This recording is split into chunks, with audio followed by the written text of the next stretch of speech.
Hello, good morning to all of you. ফ্যানটা একটু বন্ধ করে দিই, না হলে তোমরা শুনতে পাবা না। দুপুর বাজতে চলেছে ওই 12:45 মতো।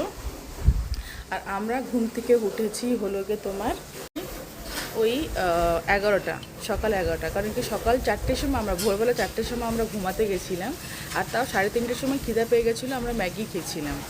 তো এখন তারপরে আমরা ঘর থেকে বেরিয়ে এখনই কিন্তু নাস্তা করিনি, এখন 12:30টা বাজছে। দিদি এখন নাস্তাটা বানাচ্ছে।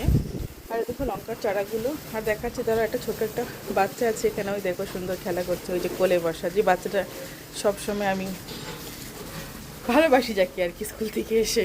তো এই যে এখন আমরা নাস্তা করিনি, দিদি এখানে ব্রেকফাস্ট বানাচ্ছে। চলো দেখাচ্ছি তোমাদের ব্রেকফাস্টটা কি।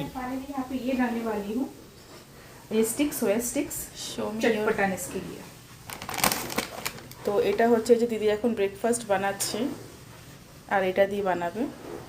আর হচ্ছে হলো গিয়ে এই যে আজকে যেটা আমরা লাঞ্চে বানাবো সেটা হচ্ছে কি বানাবো দিদি, আমরা পোলাও বানাবো। আর বনরাজ মুরগি নিয়ে এসেছি আমরা গিয়ে, তো ওটা দিয়ে হবে চিকেন, পোলাও আর চিকেন। আর এখানে আমি দিদি বানাবে, আমি একটু হেল্প করে দিচ্ছি। এখানে পেঁপেটা কেটে দিচ্ছি, একদম ফ্রেশ পেঁপে আমাকে একজন দিয়েছে, যে পেঁপেটা কেটে নিয়েছে। আর এখানে হচ্ছে চিকেন আছে এর ভিতরে, ওয়ান্ডার্স চিকেনই খাই, ভালো হচ্ছে, কপাল ভালো যে পাওয়া যাচ্ছে।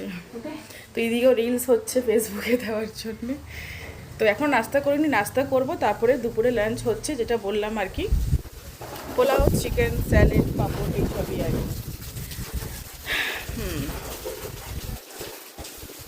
তো আমরা পুজোতে যাব ঘরে, তারপরে বাকি ব্लॉगগুলো ওখানে তোমাদের সঙ্গে शेयर করব যে কোথায় কোথায় যাচ্ছি আমরা। देखो अब पोल्ट्री का तो हम स्किन खाते नहीं, उसे फेंक देते हैं, ठीक है, बट ये बनराज का भी हम स्किन निकाल कर ही।